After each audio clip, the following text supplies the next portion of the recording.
কিসে রিজিক বাড়ে, কি করলে রিজিকে ভরপুর বারাকা হয়, রিজিকের চাবিকা ঠিক কোথায়, কোন পথে চললে রিজিকে ভরপুর বারাকা হবে, আমার জীবনে বরকত নেমে আসবে রিজিকে, এটা জানতে মনে যাচ্ছে না আমাদের?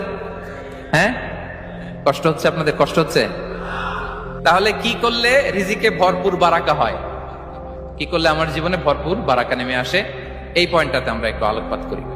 যেসব কাজ করলে আমাদের জীবনে রিজিকে আসমানি বারাকা নেমে আসবে, আমাদের রিজিকে আসমানি বারাকা নেমে আসুক, আমরা চাই কি চাই না? সবাই আমরা চাই নিশ্চয়ই। যে কাজ করলে রিজিকে আসমানি বারাকা আসে, এর এক নম্বর হচ্ছে তাকওয়াল্লাহ, আল্লাহর ভয়। আল্লাহ তাআলা বলছেন, ওয়া মাইয়াত্তাকিল্লাহা ইয়াজআল লাহু মাখরাজা ওয়া ইয়ারযুকহু মিন হাইসু লা ইয়াহতাসিব।